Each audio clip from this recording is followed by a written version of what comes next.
ACH 5542, Bioquímica 1. Esta aula foi preparada com o livro Princípios de Bioquímica de Leninger, sexta edição. Capítulo 4. Estrutura tridimensional de proteínas.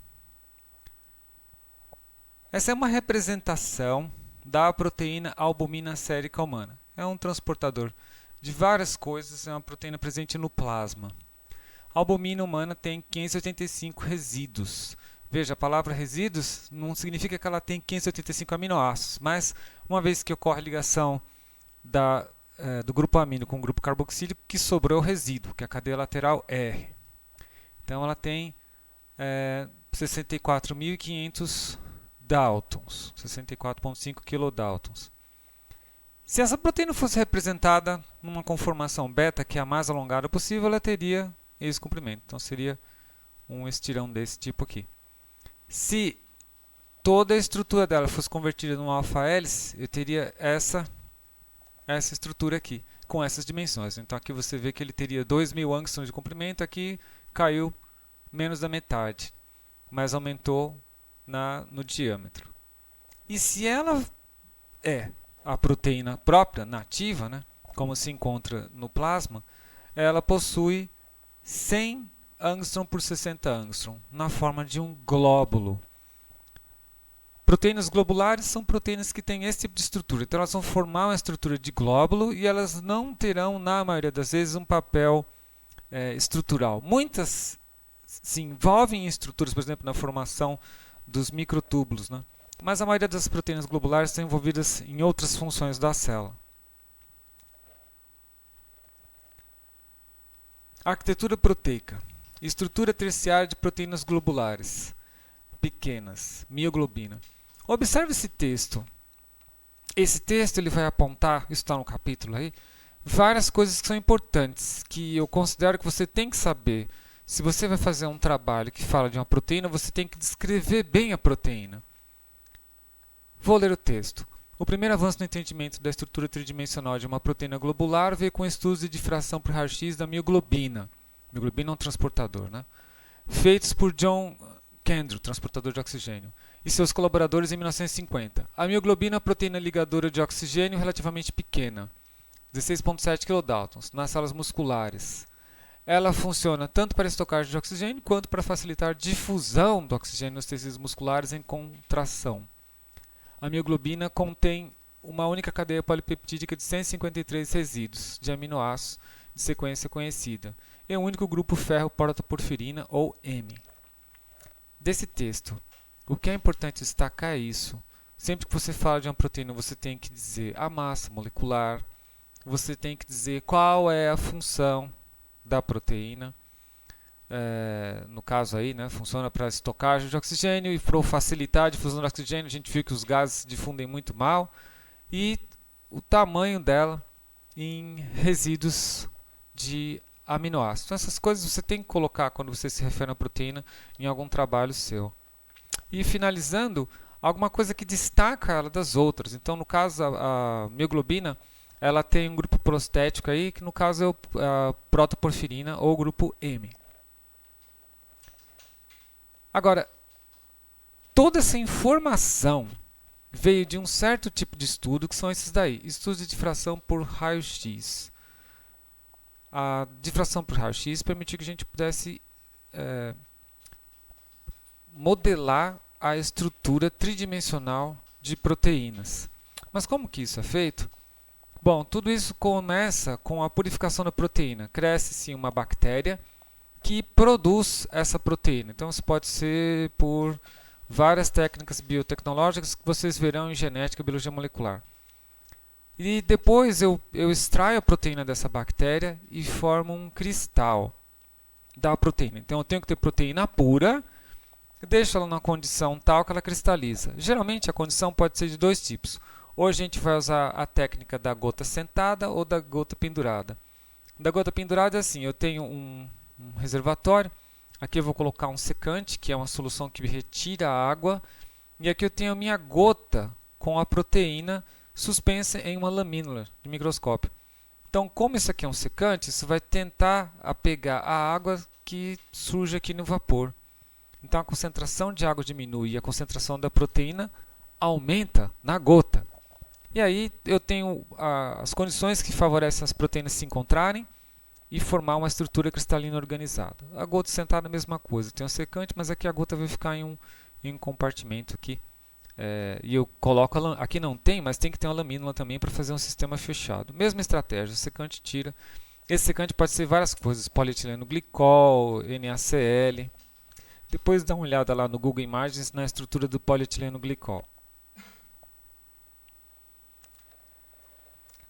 Depois que esta proteína ficou lá por vários dias nas pessoas sortudas aí da noite para o dia, secando, né, perdendo a água da gota, formam-se cristais. E os cristais eles têm geralmente essas formas geométricas aqui.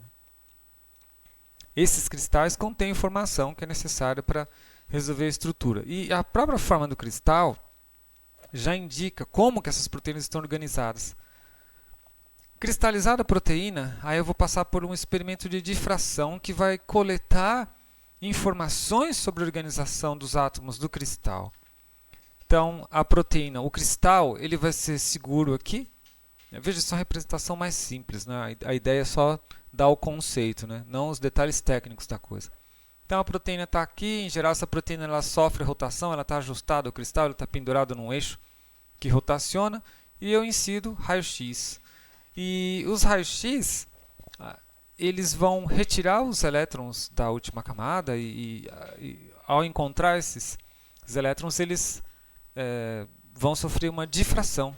Então eles batem no elétron, se deslocam e vão formar esses pontos em um filme detetor.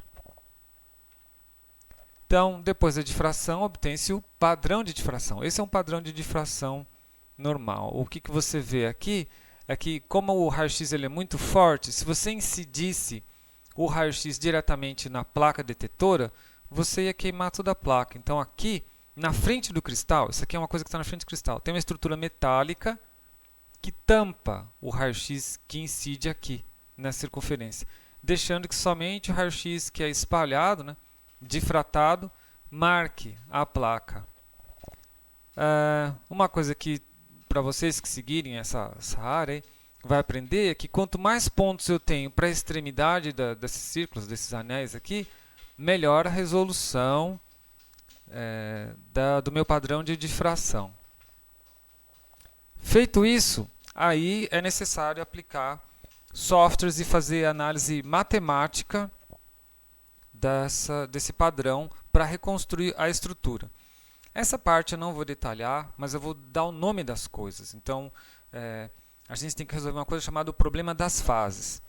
Eu não sei se vocês vão aprender isso em alguma disciplina relacionada à física. As ondas elas têm uma fase. É só lembrar que ondas são senoides. E essas fases são perdidas, senoides ou cossenoides. Essas fases são perdidas quando você faz a figura no plano da difração. Então, você tem que distrair isso de alguma forma. Então, existem vários métodos, tem todos esses daqui, para você reconstruir, não é necessário detalhar, mas o que acontece é que depois de aplicar toda essa parte de bioinformática, eu vou chegar no mapa de densidade eletrônica, que é o mapa que mostra a região mais provável onde estavam os elétrons nos quais o raio-x colidiu. O mapa de densidade eletrônica tem esse formato aí. Então, esse é o mapa. Então, o raio-x ele bateu em tudo isso, bateu aqui, aqui, aqui, e você vê que ele forma um contorno. É o contorno das regiões onde ele encontrou algo que colidiu. Esse é exatamente o contorno dos átomos em que o raio-x colidiu. Ele encontrou dos elétrons dos átomos que o raio-x colidiu. Uma vez que você tem o mapa de densidade eletrônica, então agora você vai fazer o refinamento do modelo. Por imposição, você vai colocar os resíduos que você acha que são. Então, por exemplo, aqui, ó, 1, 2, 3, 4, 5 átomos. Qual que é o aminoácido que tem um furo no meio e 5 átomos em anel? Prolina, está aqui. Ele colocou. Então, aqui, 1, 2, 3, 4. Qual aminoácido que tem 4 resíduos aqui formando esse tipo de estrutura aqui? Aí você vai encontrar aqui um aminoácido hidrofóbico. e assim sucessivamente, né? Aqui você tem uma histidina. Então você impõe isso. Nesse caso, como a resolução do mapa de densidade eletrônica é muito boa, eu consigo ter essa capacidade. Então você vai colocando átomo a átomo e depois pedindo para o programa calcular o quanto que o meu modelo final, que é esse que está em amarelo aqui com os átomos, ele se encaixa no meu mapa de densidade eletrônica. Isso daqui é um modelo de um trecho de uma proteína, você vê que está aqui o modelo, né, em verde, e alguns mapas de densidade eletrônica para vários níveis de resolução. Então você vê, se eu tiver resolução de 5 angstrom, que significa poucos pontos para as bordas e mais para o centro daquele padrão de difração, a resolução é péssima. Mas à medida que eu tenho resoluções melhores, 3 angstrom já está um pouco melhor, 2 angstrom você já está muito bem, que você vê até o anel aqui da fenilalanina. 1,5 já está perfeito, isso aqui você já tem um resultado excelente, e eu posso chegar a valores até melhores aqui, em que eu vejo átomos individuais. Então, isso daqui, a partir daqui, nós chamamos de resolução atômica. Então, quanto menor a resolução em angstrom, melhor a estrutura. Quanto maior, pior. Pior o seu mapa, né? Então, depende do mapa, você tem um modelo bom ou não. Feito isso, agora que você tem o modelo, você tem a resolução, você tem o modelo, aí a sua pergunta aqui é, ok, eu já sei que isso está encaixado, eu fiz os parâmetros, mas o quanto que isso que eu obtive se aproxima da estrutura de proteínas reais? Bom, aí você tem que fazer um processo chamado validação. A validação é feita utilizando o diagrama de Ramachandra. Imagino que vocês se lembram que o diagrama de Ramachandra é o diagrama que plota os ângulos φ contra os ângulos ψ possíveis, que são os ângulos que estão entre o nitrogênio da ligação peptídica, aqui é a ligação peptídica, e o carbono alfa do aminoácido subsequente, e o carbono alfa desse aminoácido e a carbonila da ligação peptídica do próximo aminoácido subsequente. Aí você tem aqui os dois ângulos e eu posso plotar isso daqui, e aqui a gente já tem algumas regiões conhecidas, né? Eu sei que nessas regiões aqui mais intensas eu tenho, por exemplo, hélice de poliprolina, hélice de colágeno, folha beta antiparalela, folha beta paralela, alfa-hélice. Então eu espero encontrar mais resíduos nas regiões, vou chamar de rosa forte, rosa fraco aqui, não encontrar resíduos nas regiões cinza, exceto glicina. E existe um programa de computador chamado ProCheck, que você pode encontrar nesse site aí. E ele, se você tem uma estrutura que você resolveu, você manda o ProCheck fazer o cálculo. Uma comparação entre dois resultados possíveis do ProCheck estão aqui. Então aqui é uma proteína em que a maioria de seus resíduos, após o ProCheck, elas estão nas regiões permitidas, favoravelmente permitidas e adicionalmente permitidas. Você vê que tem poucos aminoácidos que estão furados aqui, tipo essa tronina 294, aspartato 296. Não é glicina. Então, o que pode ser? Talvez lá na hora que a pessoa fez a imposição do aminoácido, do resíduo, no mapa ela fez uma imposição meio ruim. Então tem que dar uma olhada lá e inspecionar para ver se está tudo bem. Mas esse aqui, evidentemente, está péssimo, né? Então a pessoa precisa reproduzir isso de outra forma, ou colocar uma difração melhor, ou verificar o que ele fez, porque ele errou muitos, tem muitos vermelhos aqui, né? Observa que o número de resíduos na região permitida aqui é 79, e aqui os números de resíduos na região permitida é acima de 90. Geralmente acima de 90 é uma estrutura boa, né? Lembra que isso é sempre comparando com os ângulos φ e ψ que existem já nas mais de 160 mil estruturas publicadas no Protein Data Bank. Uma vez que eu validei e agora estou seguro que a estrutura está correta, eu chego ao modelo final. Então, esse é um típico modelo final. Esse é o modelo da mioglobina.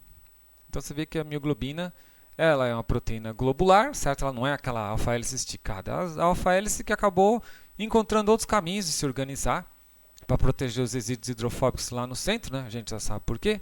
Porque eles não vão gostar da água. E os hidrofílicos ficam mais para a periferia. E eu tenho até mais alguma coisa adicional aqui, um grupo prostético, grupo M. Questão 1. Você consegue se lembrar quais são os passos envolvidos na obtenção da estrutura cristalográfica de uma proteína? Os passos são purificar, então você tem que tirar a proteína que foi expressa em bactéria. Depois você cristaliza essa proteína pura. Pega o cristal, faz a difração por raio-x. Com o resultado da difração, processa os dados para obter o mapa de densidade eletrônica. Com esse mapa de densidade eletrônica, você faz o refinamento, que é aquele posicionamento dos aminoácidos, verificar se está tudo ok. Para confirmar se está tudo ok, você valida no diagrama de Ramachandran e aí você obtém o modelo final. Então, esses são todos os passos aí. O São Paulo, né, de Campinas, na verdade, né, o estado de São Paulo tem o Laboratório Nacional de Luz Síncroton, que tem duas infraestruturas para difração. Uma delas é um síncroton de terceira geração, que é o Sirius. Então, acho que se você tiver a oportunidade de fazer algum estágio lá, vai ser uma oportunidade muito boa, porque a indústria farmacêutica está de olho nisso, né? Você resolver a estrutura de proteínas de interesse para encontrar potenciais fármacos para poder modular a função dessas proteínas. E isso pode estar envolvido, por exemplo, pode ser um fármaco que pode estar trabalhar na prevenção ou redução de sintomas em doença. Além de gerar um modelo final, etc. e tal, uma das coisas que são importantes fazer quando você vai publicar essas coisas é você nomear todo mundo. Então aqui mostra para você algumas coisas adicionais. Sempre que você fizer algum trabalho de alguma disciplina e você vai usar a estrutura de uma proteína, você é obrigado a mostrar onde está o N terminal, onde está o C terminal, então aqui também o C e o N. Seria legal você colocar em pelo menos duas vistas, né? Então essa vista aqui, se eu rotacionar 90 graus nessa direção, aparece isso aqui. Pode ver, essas duas hélices aqui, elas estão aqui. Então eu rodei a minha molécula, né? Na verdade, essa hélice e essa hélice. Então, eu rodei a molécula, então eu vejo ela em duas vistas. Cada alfa-hélice eu vou chamar de alfa, então essa proteína aqui ela tem 13 alfa-hélices, alfa 13, alfa 10, alfa 8. E cada fita beta eu vou chamar de beta. Você vê que ela tem uma folha beta central aqui, né? Essa é uma proteína com quem eu trabalho. Ela se chama COQ3. Ela é uma metiltransferase envolvida na biogênese da mitocôndria e ela é essencial para a respiração, né? Se nossas células não têm essa proteína ou tem alguma mutação, a pessoa tem uma doença que pode ser, por exemplo, associada à epilepsia, né? Mas voltamos para a mioglobina, que foi como tudo isso começou nessa conversa. A mioglobina ela tem essa estrutura aqui, são várias hélices alfas que estão interagindo no espaço. E aqui eu tenho essa molécula. Esta molécula é um grupo prostético, o grupo M. Em Bioquímica 2 será estudada a biossíntese desse grupo. O que a gente precisa ver aqui apenas é entender como que esse grupo ele consegue transportar O2, né? Esse grupo ele não é covalentemente ligado na proteína, mas ele tem um íon ferro, ferro 2+, ele não coloca carga aqui, certo? Mas esse aqui é 2+. E como que o ferro está lá? Ele é, de certa forma, essa porfirina ela é fixada por associação com os resíduos lá, né? Na estrutura, porque também isso aqui é bastante hidrofóbico, certo? É certo por essas cargas aqui, mas isso é bem hidrofóbico. E o ferro fica lá no centro. E eu tenho uma histidina que tem um paraletrônico, esse paraletrônico está acomodando o ferro aqui.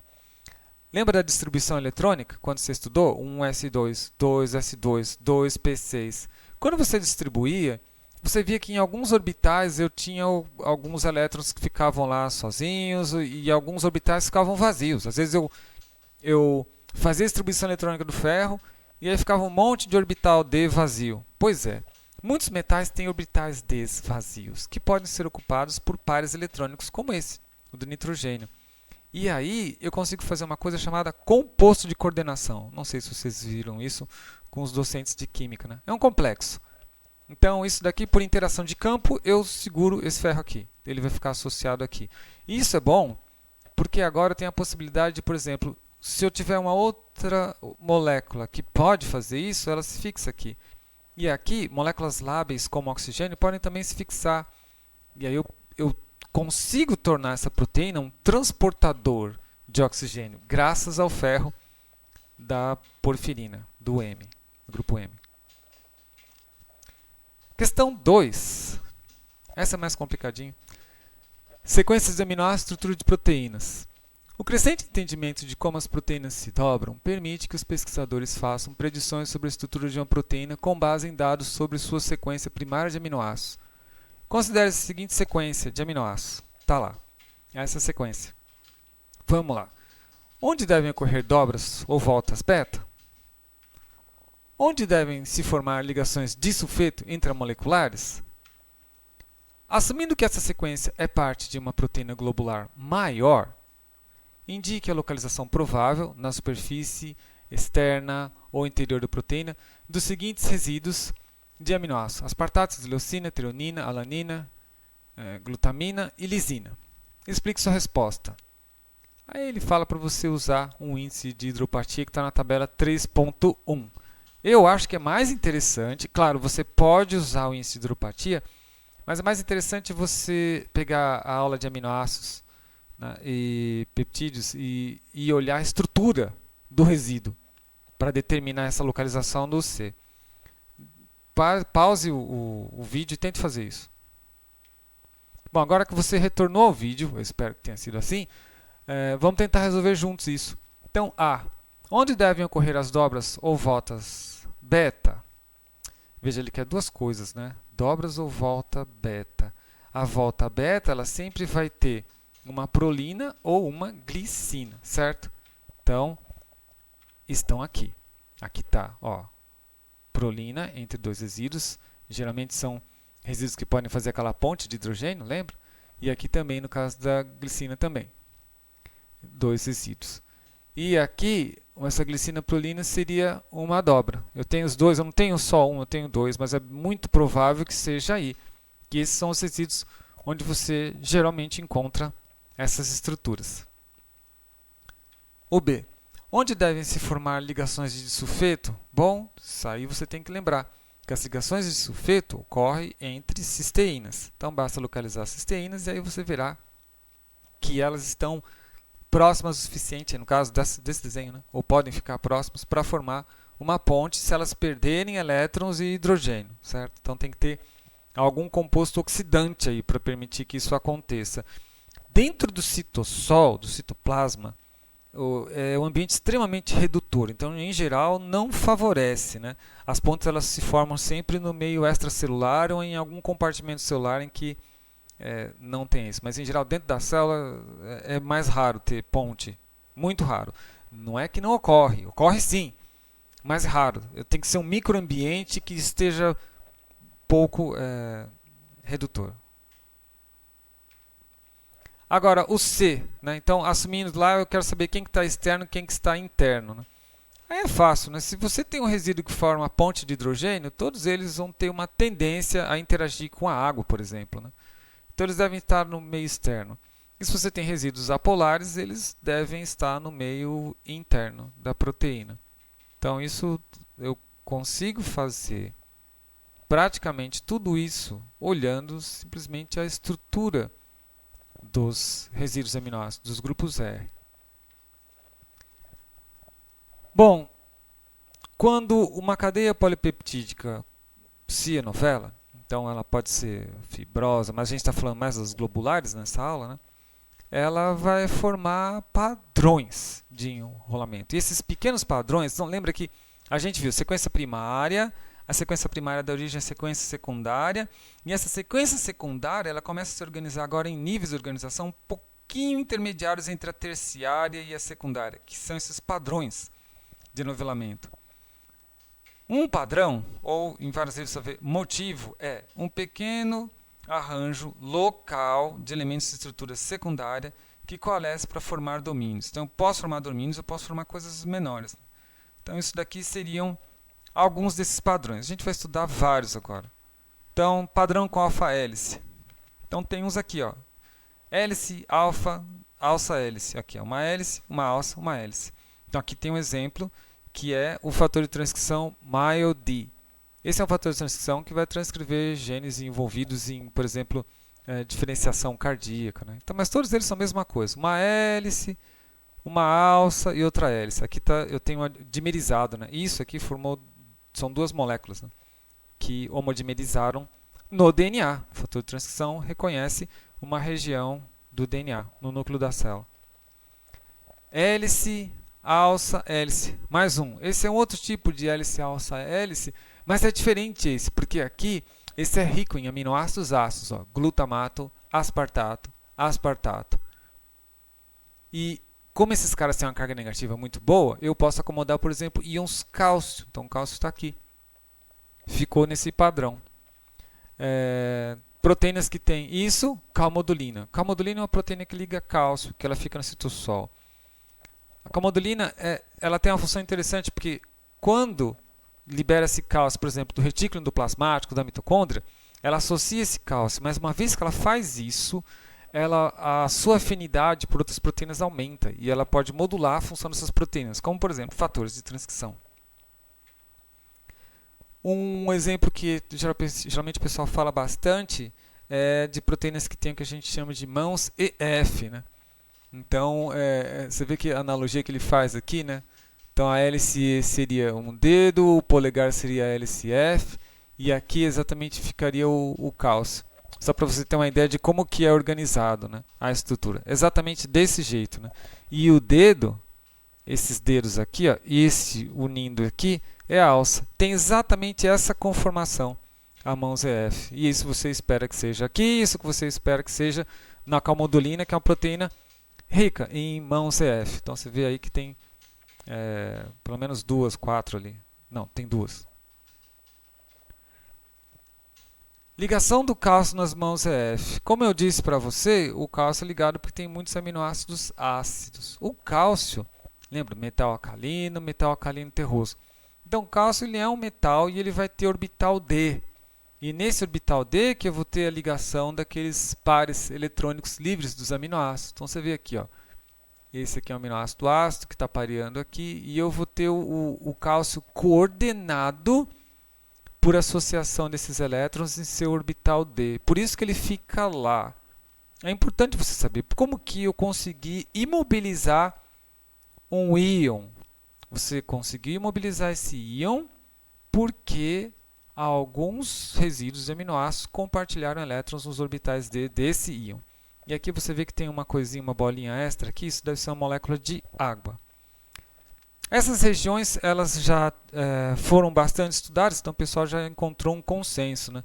Geralmente o que tem no mãos EF, na alça, né, vai ter um aspartato, aí tem um aminoácido qualquer, outro aspartato, um aminoácido qualquer, aspartato ou asparagina, glicina, X, um aminoácido qualquer, um outro aminoácido qualquer e glutamato aqui.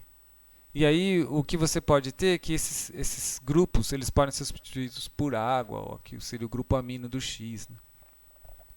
Então é assim que você coordena isso daí. Isso é para mostrar para você como que se chegou a esse consenso. Simples, eu pego a sequência primária de várias proteínas que eu sei que ligam cálcio e alinho elas. Então, eu coloquei esse alinhamento e você vê aqui, ó, que tem coisas que são invariantes. Não? Aqui é um aminoácido ácido, D, aqui tem um outro D, aqui tem um outro D, aqui tem T, Y, enfim, são aminoácidos que são polares, né? E aqui tem esse E ou D. Então, eu tenho uma sequência consenso de aminoácidos ácidos ou aminoácidos polares que vão coordenar o cálcio na alça das mãos EF. Então, você imagina que para cá e para cá são as hélices, né? E e F.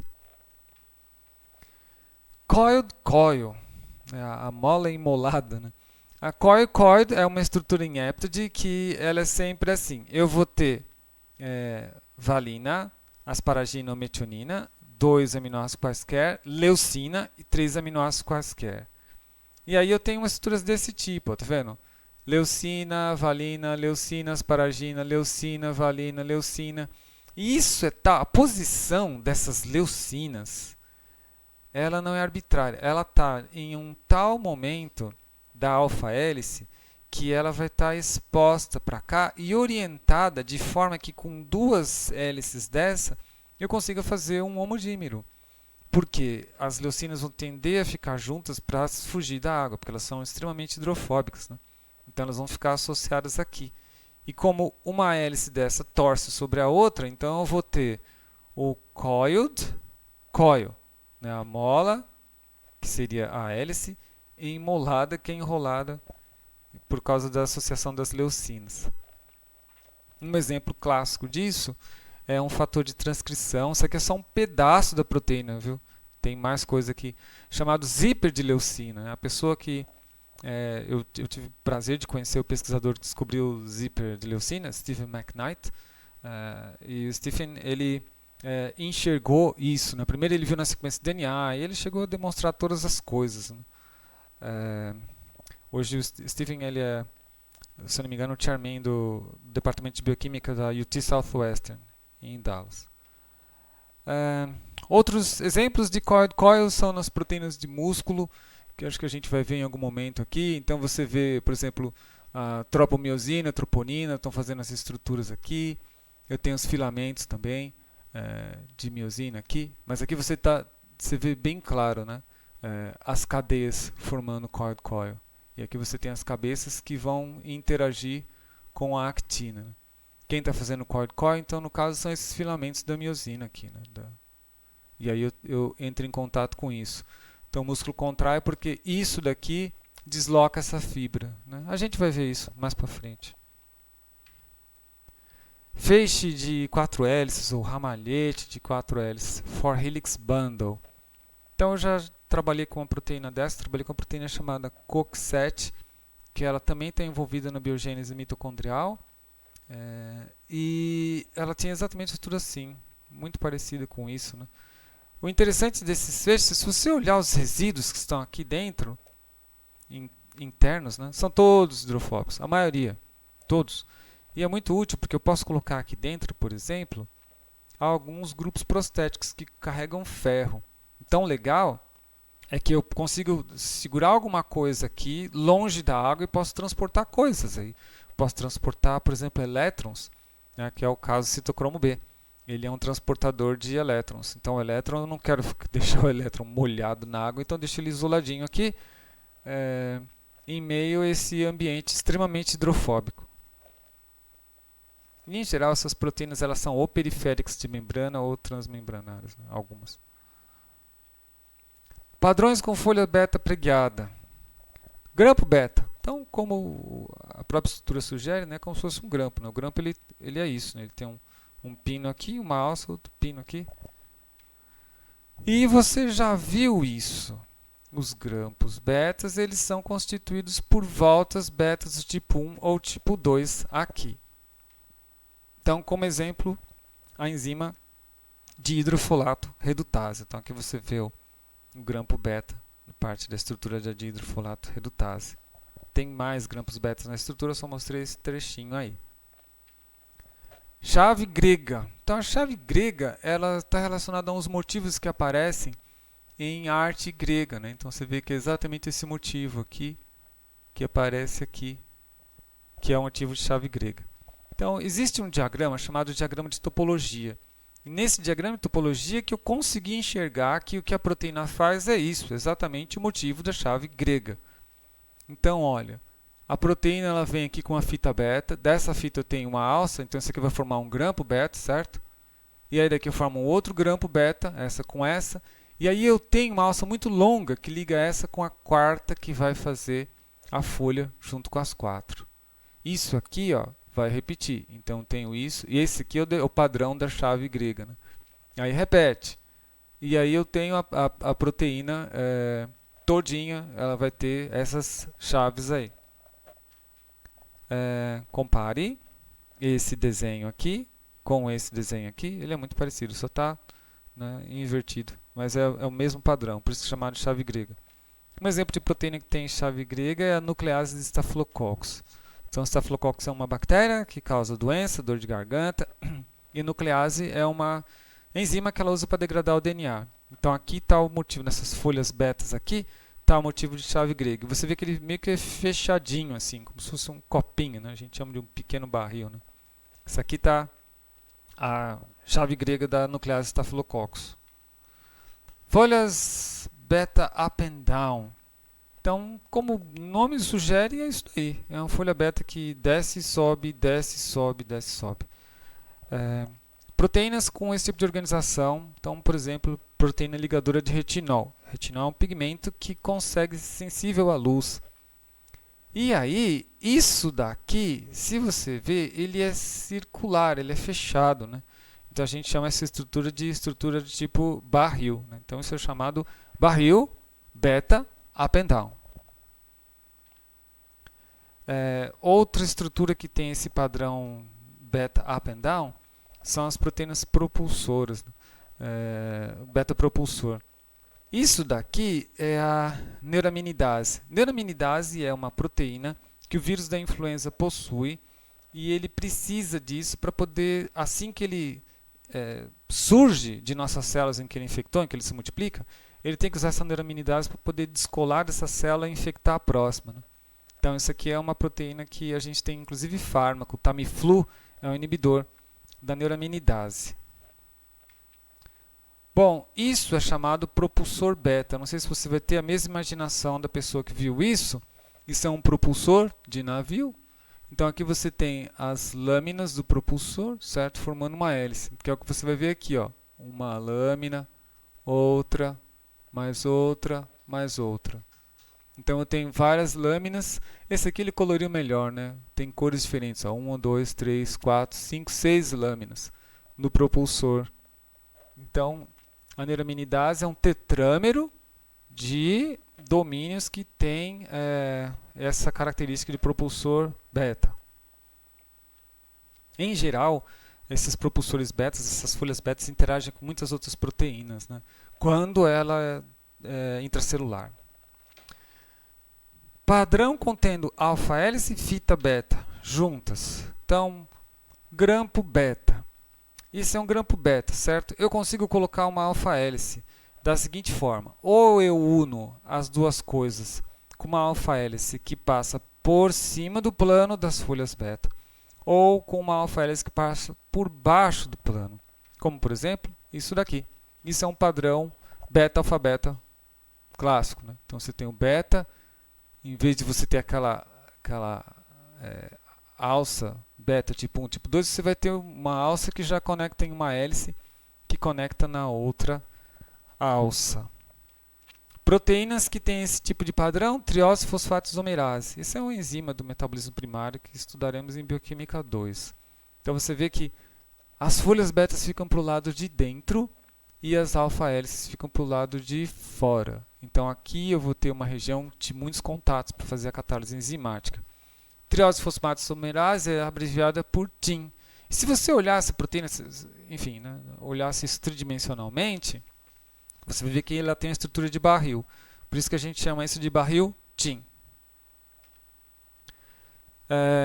Um exemplo de enzima, né, que tem barril TIM é a mandelato racemase. Então, isso aqui é o ácido mandélico, né, e ela pode alterar, eu não sei se você consegue ver aqui, esse carbono ele é quiral, né? Isso é diferente disso, que é diferente disso, e tem um hidrogênio aqui.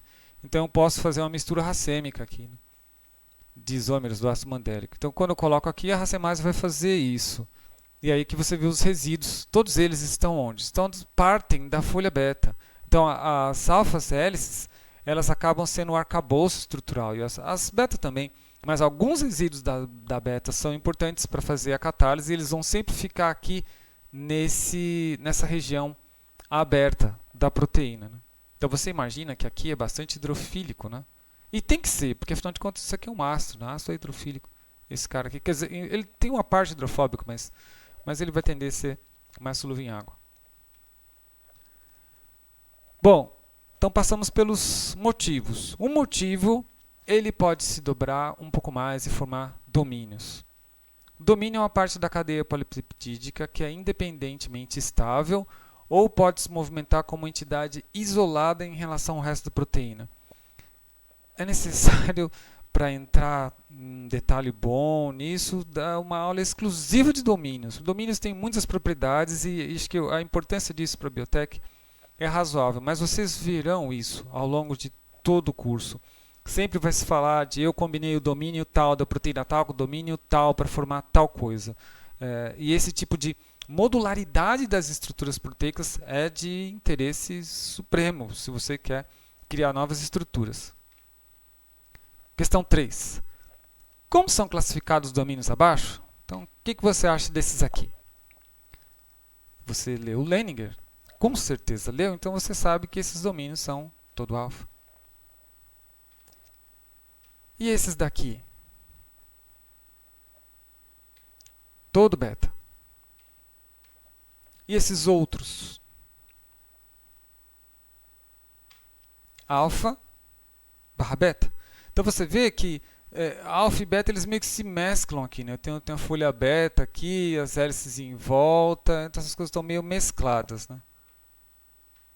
E esse? Alfa e beta.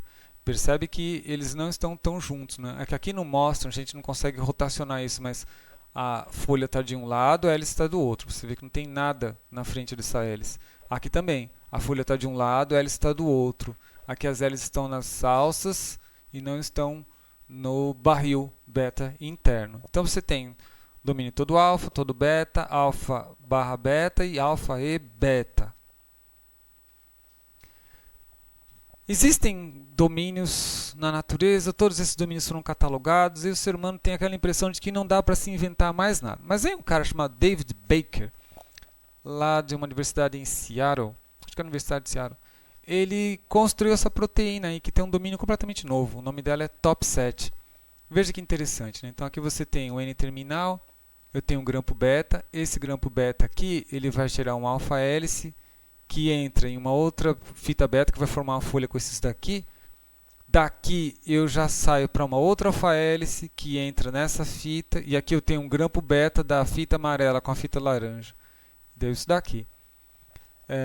Então isso é uma estrutura completamente feita pelo ser humano. Não sei qual é a função disso, porque o pessoal fez isso apenas como prova de conceito, né? Para mostrar que existem outras coisas. Talvez com o uso de inteligência artificial, nós consigamos desenhar estruturas de proteína que façam as coisas que nós queremos, né? Mas isso é uma história muito complicada que eu vou tornar a falar no fim da aula. Questão 4. Terminologia da estrutura de proteínas. A mioglobina é um motivo, um domínio ou uma estrutura tridimensional completa?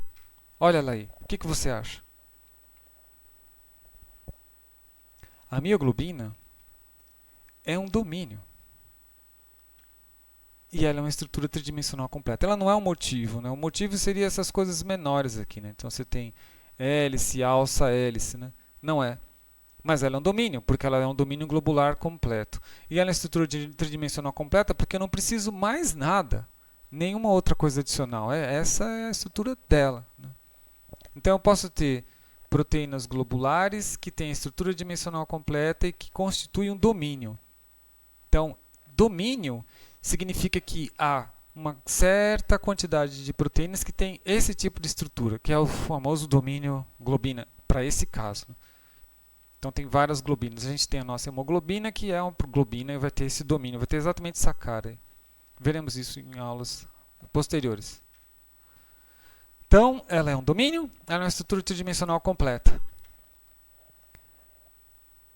Nem sempre eu tenho regiões da proteína que têm estrutura. Então, às vezes eu tenho regiões que são desordenadas, como por exemplo o NC terminal da proteína P53, que é uma proteína que ela é supressora de tumor. O que é isso? Ela trabalha paralisando, ela interrompe o ciclo celular de células em que há presença de mutação e permite que as células alterem, corrijam essas mutações antes de haver replicação, né? Acho que a maioria dos cânceres que existem são mutações nesse gene. Em geral, se a pessoa tem um câncer, você vai olhar, tem mutação no P53, porque é justamente a proteína que impediu que a mutação fosse reparada.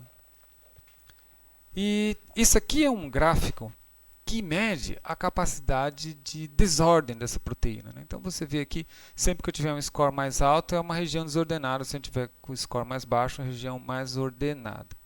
Então aqui são as regiões da proteína. Então, isso aqui que você tem, por exemplo, é essa região em bege aqui, o azul está aqui e o vermelho está aqui. Para que serve isso? Bom, se eu tenho essas regiões desordenadas, elas podem ser adaptáveis para quaisquer proteínas clientes com as quais P53 se associa. Então, por exemplo, ciclina A é uma proteína que controla o ciclo celular, a divisão celular. Então, se eu não quero que a célula se divida porque tem mutação, então eu, com essa região aqui, pouco ordenada, eu associo a ciclina A. Então, veja o que está acontecendo. A minha região vermelha aqui, ela tem uma situação em que eu tenho esse nível de desordem, mas ele tem um pouquinho de ordem suficiente para inibir ciclina A. Sirtuína. Sirtuína é uma proteína que está envolvida com organização da cromatina, com longevidade, inclusive, né? Então, nesse nível de desordem, dessa barrinha verde, eu consigo interagir com sirtuína. Nesse nível de desordem da barrinha amarelo, eu consigo interagir com um domínio CBP, bromodomain, que essas proteínas aí estão todas envolvidas em DNA. Domínio S100B beta-beta, ele também pode ser interagido com o P53. Então, tudo vai depender do ambiente químico, da vizinhança. E aí, essa proteína assume outra estrutura. Claro que o fato de estar com esse cara aqui perto também seleciona a conformação que esses caras vão tomar para poder se adaptar melhor. Mas é bom ter essas regiões intrinsecamente desordenadas. Eu trabalho com uma proteína chamada HSP27. O N-terminal e o C-terminal dela é assim, e com isso, ela que é uma chaperona, ela consegue se adaptar em várias proteínas que ela consegue renovelar por conta dessa adaptação. Questão 5. Voltando àquela classificação dos domínios, né? Qual é a classificação do domínio estrutural de GATC? Transamidase é uma proteína que pega, por exemplo, um tRNA, vocês devem lembrar, RNA transportadora, que a gente usa na ciência proteína. Um tRNA que se liga em glutamato, eu converto esse tRNA em glutamina. Mas quem faz isso é uma transamidase. Então, pego o tRNA glutamato e amido ele, faço o tRNA glutamina. Isso ocorre, por exemplo, na mitocôndria, que ela não tem o tRNA de glutamina, então ela fabrica um tRNA de glutamina a partir do tRNA de glutamato. E essa transamidase é uma proteína de 3 subunidades, GAT-A, GAT-B, GAT-C. GAT-C é como se fosse um cinturão. Ela envolve esses dois domínios e consegue juntar esses dois, né? Geralmente é assim, eu ligo em um aqui e o outro converte, né, a glutamato em glutamina. Qual que é a classificação de domínio disso? Bom, se você olhou bem a estrutura, você vai ver que aqui eu tenho hélices alfa, alfa 1, 2, 3, e eu tenho fitas beta. As fitas beta estão longe das alfa-hélices e eu tenho alfa e beta. Além disso, eu tenho uma região que não é estrutural, então ela é alfa e beta e intrinsecamente desordenada. Eu estudei a HTC de levedura, Saccharomyces cerevisiae, então aqui eu comparo a HTC de bactéria, que está em amarelo, com a de levedura. Você vê que a de levedura ela tem um pouco mais de região intrinsecamente desordenada. Isso permitiu ela se adaptar de outra forma no complexo GATC mitocondrial de levedura. Completamente diferente. Né? E isso daí já mostraram.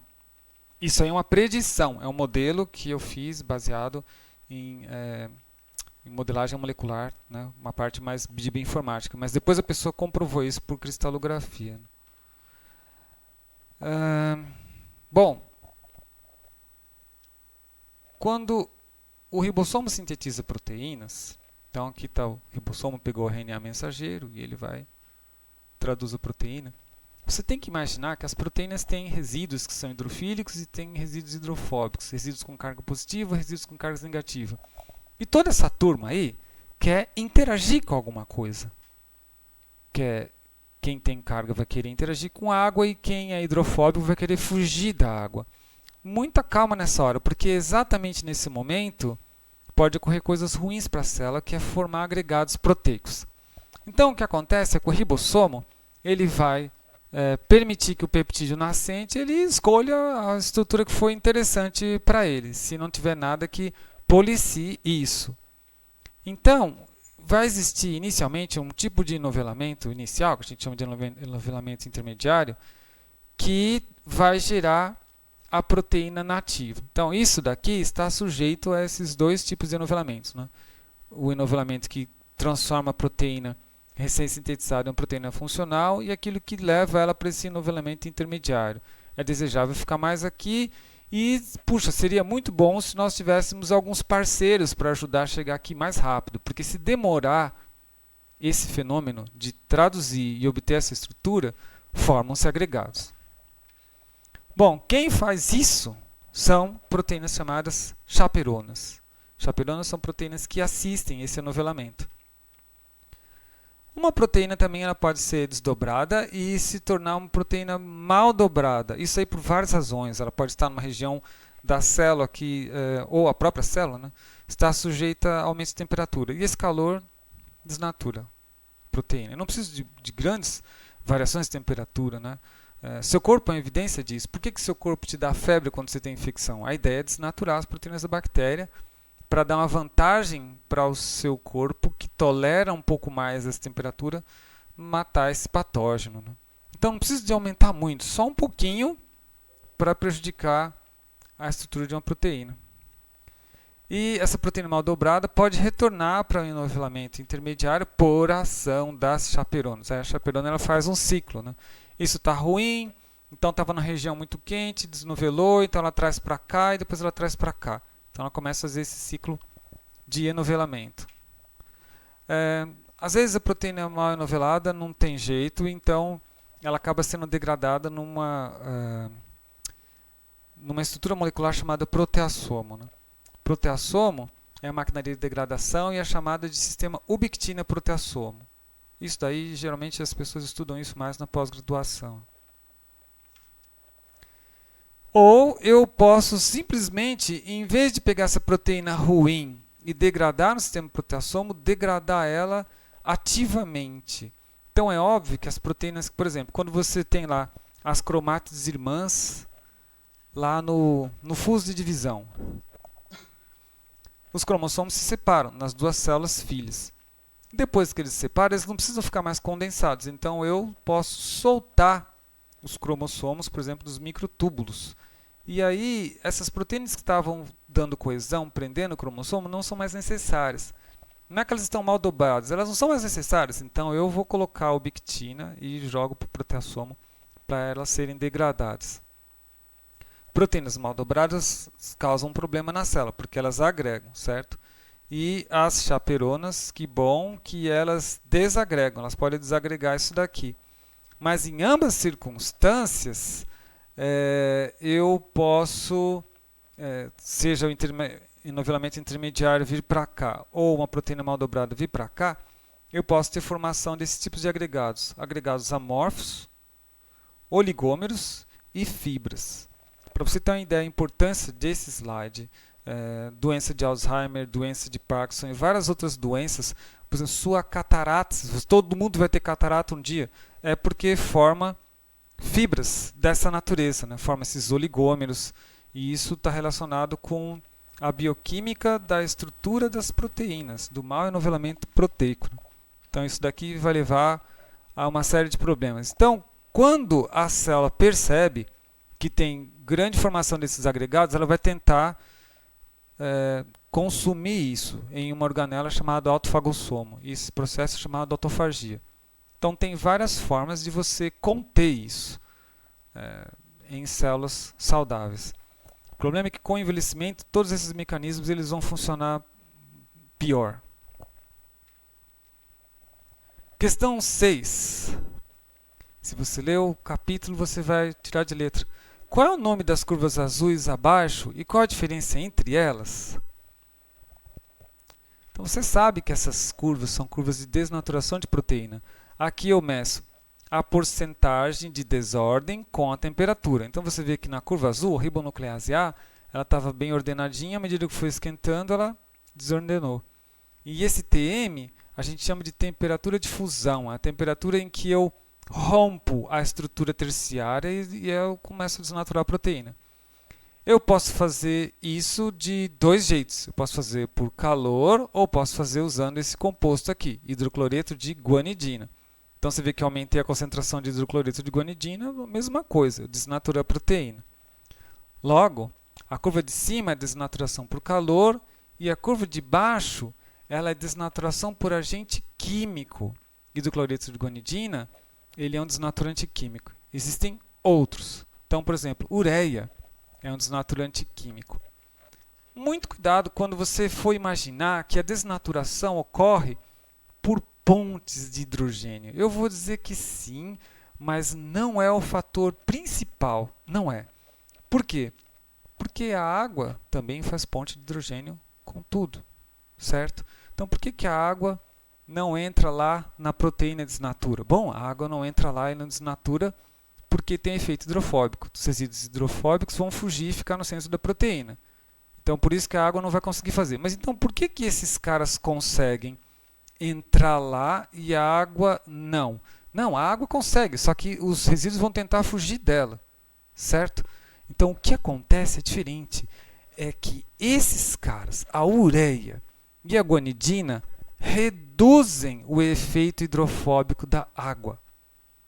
É isso que acontece. Aí a água entra lá e desnatura a proteína. Ela entra nas regiões onde estão os resíduos hidrofóbicos e desnatura. Então esses caras aqui ajudam a água a ter acesso ao que ela não tinha antes. Claro que eles também farão pontes, certo? Isso é inegável. Mas aí fica muito mais fácil para a água também, como ela tem a tendência a rastrear, né, moléculas, né, rastrear os resíduos hidrofóbicos. Quando eu uso guanidina, quando eu uso ureia? Em geral, a gente faz isso quando você quer purificar proteínas pouco solúveis. Então, deixa eu te mostrar as etapas da purificação de uma proteína solúvel. Então, isso aqui é um marcador de peso molecular. Então, isso daqui me diz alguns tamanhos de proteínas conhecidas, né? O artista que colocou os valores para mostrar para você que a proteína que ele tem interesse está entre 14,3 e 6,5 kDa. E aí ele tem lisado. Pega a bactéria, abre a bactéria. Você vai ter isso. São todas as proteínas da bactéria, cada banda dessa é uma proteína, e mais a proteína de interesse. Isso aqui, depois ele centrifugou o lisado. Centrifugou o lisado, ele vai ter um sedimento, em inglês pellet, que está aqui. Então você vê que o sedimento é bem sujo, né? O comportamento de migração dessas proteínas é horrível, porque tem lipídios também, né? Quando você centrifuga as células, você vai ter um sedimento que tem os lipídios da membrana e as proteínas, e o padrão de migração é aberrante. E o sobrenadante, supernatant, ele vai ter isso daqui. Todas as proteínas solúveis que não ficaram no sedimento, inclusive a sua, de interesse. FT, flow through, é o que atravessou a coluna. No caso aí, ele está purificando por cromatografia de afinidade. Então, essas proteínas têm afinidade pela coluna. Aqui não tem. Quem não tem, passa. Você vê que essa banda aqui de baixo sumiu, né? Alguma coisa pegou na coluna. W1, W é wash, lavagem. Então, depois que ligou, isso aqui é quem não ligou. Na coluna, ainda tem muita coisa que é inespecífica que está ligada. Aí ele passou só o tampão e retirou essas proteínas aqui que são inespecíficas. Fez várias lavagens. Lavagem 1, lavagem 3, você vê que já está bem melhor. E consegui tirar mais proteínas inespecíficas. Ainda tem um pouquinho mais aqui. Talvez ele pudesse insistir mais. Tanto que você vai ver que quando ele faz a eluição, que é quando você usa aquele composto que compete, né, na cromatografia de afinidade, eu eluo a minha proteína, mas eu eluo um monte de coisa que eu não quero. Ó. Ele poderia ter feito uma lavagem mais extensiva. Né? Mas a proteína está aqui. Na segunda eluição tem um pouquinho mais, na terceira um pouquinho menos. Tem a proteína pura aqui. Esse é o melhor dos casos. Eu torço para que você tenha esse tipo de sucesso. Às vezes você não vai ter. Às vezes você vai ter a seguinte situação. Você tem uma proteína em que, quando você lisa as células, ela está aqui. Então você vê que a célula produz muito dessa proteína. Então esse aqui é o lisado, L. A proteína tem mais ou menos em torno de 30 kilodaltons. Né? Aí eu centrifugo essa célula que eu abri. E eu vou ter o pellet e o sedimento e o sobrenadante. Olha o que aconteceu. A minha proteína ficou majoritariamente no sedimento e nada no sobrenadante. Essa amostra em que eu cresci as células a 37 graus Celsius tem pouquíssimo. Essa em que eu cresci as células a 25 graus Celsius também. E essa aqui que é um outro, na verdade, ER-alfa e ER-alfa e ERF-beta são proteínas diferentes, né? Aqui também, eu sempre tenho uma quantidade muito ínfima de proteína de interesse, a maior parte da proteína está no pellet, está no sedimento. Nesse caso, a minha recomendação claro que você pode fazer isso que eu vou mostrar agora, mas a recomendação é outra. Eu vou falar isso no próximo slide. Recomendação usando o que a gente estudou. Bom, se a proteína ela está insolúvel, eu posso abrir ela usando ureia ou guanidina. Que é isso? A bactéria geralmente ela pega essas proteínas insolúveis e manda para um lugar chamado corpos de inclusão. Então eu lavo os corpos de inclusão, purifico eles, desnaturo com 8 molar de ureia. Depois faço uma diálise e purifico a proteína desnaturada por cromatografia de afinidade e tenho ela purificada. Está aqui, ó. 1.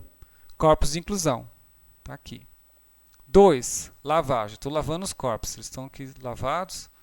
Aí, 3. Após a diálise. Está aqui.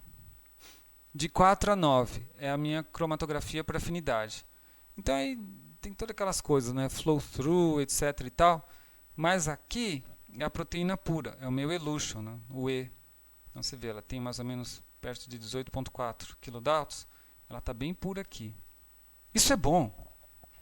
Era um desperdício pegar um negócio que a bactéria produziu e jogar fora, porque a proteína está lá.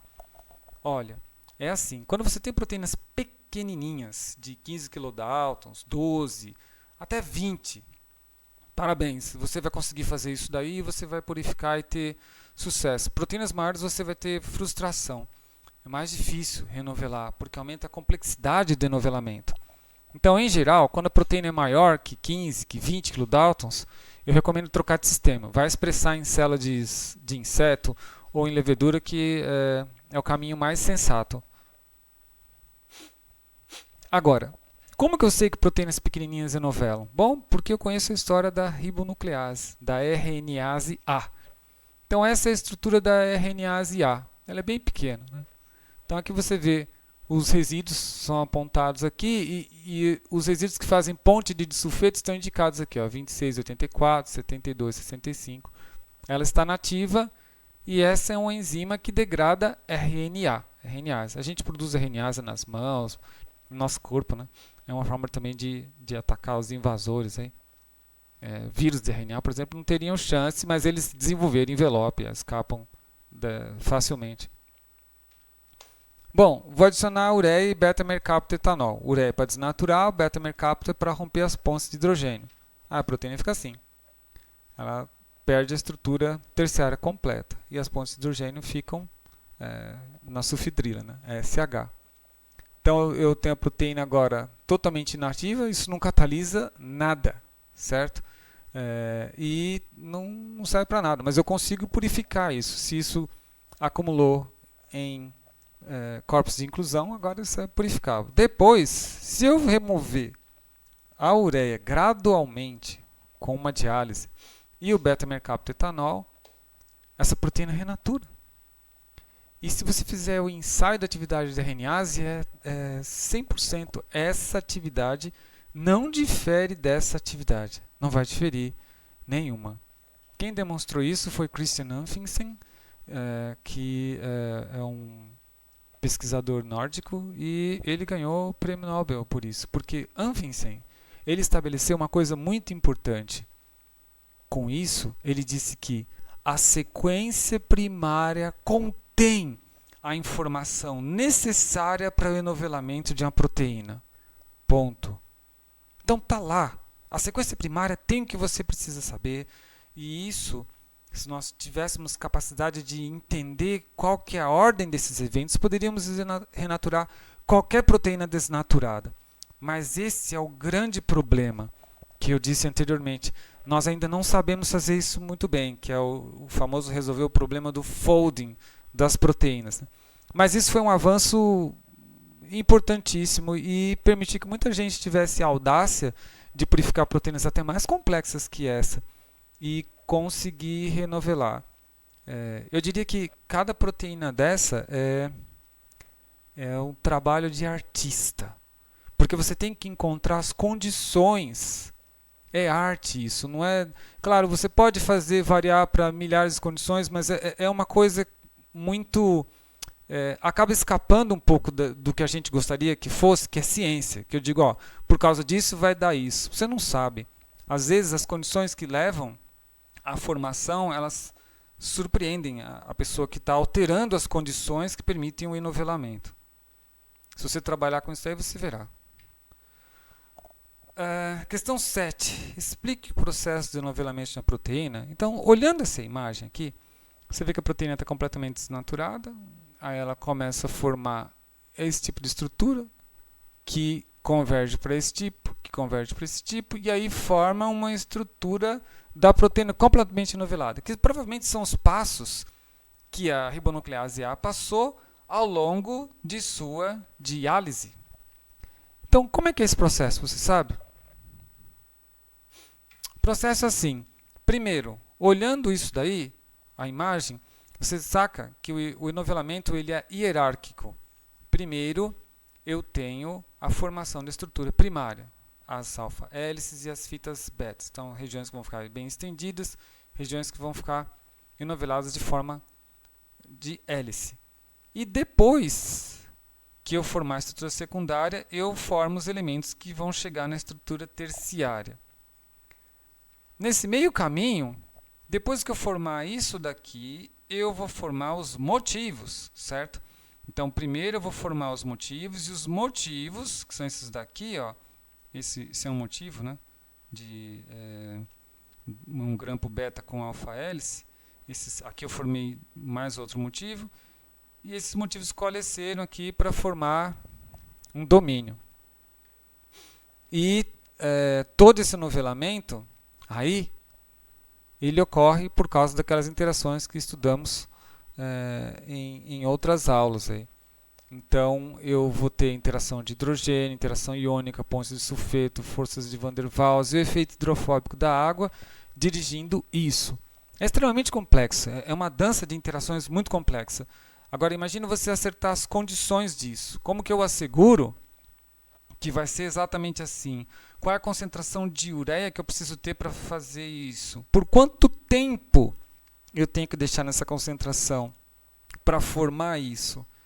Então, se você parar o slide e pensar nas variáveis, são muito grandes. É difícil. O enovelamento das proteínas, ele é proposto como sendo a sequência de um funil de energia livre. Então, você tem a proteína aqui e ela vai atingir o folding dela, né? Durante esse período em que a proteína está assumindo esses novelamentos, ela vai encontrar alguns estágios, alguns estados energéticos em que ela é estável nesse estado. Né? Então eu consegui minimizar todos aqueles problemas da torção dos ângulos, da colisão dos resíduos, e ela fica estável aí. Às vezes eu tenho regiões que realmente são até difíceis de transpor, e eu não consigo vir para cá e eu não consigo novelar, eu teria que mudar de técnica. Né? Mas, em geral, o que acontece é que eu consigo sair desses, o que nós chamamos de mínimos locais, e transitar para outros, até chegar no que a gente chama de mínimo global. Então, você vê aqui que nesse funil, todos os novelamentos eles vão convergir para uma estrutura que a gente chama de Molten Globule, o glóbulo fundido, que é aquela primeira estrutura que sai, por exemplo, do ribossomo. Aquele é o Molten Globule, não está ainda bem novelado. Aí ela consegue sozinha chegar aqui no intermediário e com a chaperona ela vem para cá. Então, in vitro, o ideal, né, se nós não conseguiríamos ir por aqui, né, simplesmente descer por aqui e chegar até o mínimo local. Mais difícil. Mas nós conseguiríamos fazer isso, que também é penoso, mas é mais provável. Que é comer a pizza pela borda. Você passa pelos mínimos locais e chega ao mínimo global. Mas as condições são muito difíceis de acertar. Então eu diria que é o trabalho do artista e um pouco da sorte. Na natureza, dentro das células, esse tipo de enovelamento ele é facilitado por proteínas. Não, essas proteínas são chaperonas. Eu já mencionei isso daí. Né? Vamos ver algumas. Então, o ciclo da HSP70. Né? HSP significa Heat Shock Protein. 70 é o peso dela, 70 kilodaltons. Essas proteínas elas foram conhecidas aí porque o pessoal percebeu que quando você pegava a bactéria, por exemplo, dava um choque térmico, pega ela e põe a 40 graus Celsius e olhava a produção de proteínas, algumas proteínas tinham produção aumentada. Aí eles foram ver, eram justamente as proteínas que trabalhavam no folding. Então, o ciclo da HSP70 ele começa assim. Eu tenho a proteína desenovelada, então ela está trabalhando ao lado do ribossomo. E a proteína desenovelada ela tem um sítio de ligação aqui na proteína, no domínio dela. Então, há uma ligação rápida dessa proteína, ela se adapta a isso daqui, e aqui eu tenho ATP energia. Eu não faço isso de graça, certo? Outras proteínas, como DNAJ HSP40, que também são chaperonas, se associam e hidrolisam esse nucleotídeo. Hidrólise de ATP libera calor. É exatamente esse calor que vai produzir a variação de estados estruturais que permite que aquela região da proteína encontre o mínimo local mais favorável. Então ela está aqui, certo? Seu mínimo local mais favorável foi atingido. A proteína, você vê que ela sofreu uma mudança conformacional grande. Ela estava assim, olha como ela está agora. Os domínios estão completamente diferentes, né? Compara esse com esse. E agora eu tenho esse ADP. Se eu quero usar essa proteína de novo, eu tenho que tirar esse ADP daqui, certo? Então aí eu tenho proteínas trocadoras de nucleotídeos, como esse GRAP e BAG1. Então vai tirar isso e o ATP entra aqui. E ela está pronta para fazer mais um ciclo de folding. Eu vou fazendo isso várias vezes até que eu consigo finalmente enovelar a proteína completamente e ela é liberada. Quando que ela vai ser liberada? Quando os resíduos expostos dela não conseguirem mais se associar com a região que liga ao substrato. Então, o próprio folding vai ser, a própria condição de folding vai ser o momento em que ela se sai. Eu posso ter enovelamento mediado por chaperona, ou eu posso ter enovelamento mais complexo, enovelado por chaperonina. Chaperonina é um complexo de proteínas, né? O mais conhecido deles é GROW-EL, GROW-ES de E. coli. Então aqui são os dois anéis de GROW-EL, é um heptâmero, são 7 proteínas, e a tampa GROW-ES, que também é heptâmero. Aqui está o ribossomo, produziu a proteína. Então a proteína ela vai entrar em um dos compartimentos de GROW-EL. Aí entrou aqui, GROW-EL. Entrou aqui. E o compartimento de baixo está fechado. No próximo passo, a ATP vai se ligar na chaperona, certo? E esse ATP ele vai ser útil porque ele vai permitir a remoção da tampa. Então, esse ATP foi necessário para a remoção da tampa. E aí, como libera calor, isso vai acomodar melhor a proteína na câmara de enovelamento. Em seguida, mais ATP, imagina, cada unidade dessa vai gastar um ATP, então já gastei 7 mols aqui. Mais ATP vai se associar à câmara de enovelamento e eu vou tampar essa câmara. Que aí sim, como eu tampei, eu vou conseguir segurar um pouco mais o calor dentro da energia que é necessário para o enovelamento. Depois disso, e esse é o passo mais lento, né? Quando você fecha a câmara em cima da proteína, isso vai demorar muito até você conseguir, claro, no mundo microscópico, muito vai ser o quê? 10 a menos 5 segundos, mas é muito.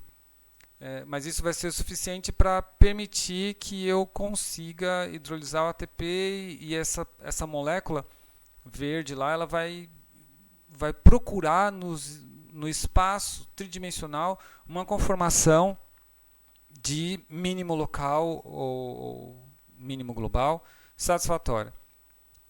Aí o que eu faço? Eu fecho a tampa de baixo, abro a tampa de cima e a proteína ela pode já estar completamente enovelada ou parcialmente enovelada. Se ela estiver parcialmente enovelada, então ela vai ser sujeita à reciclagem, certo? Eu libero isso daqui.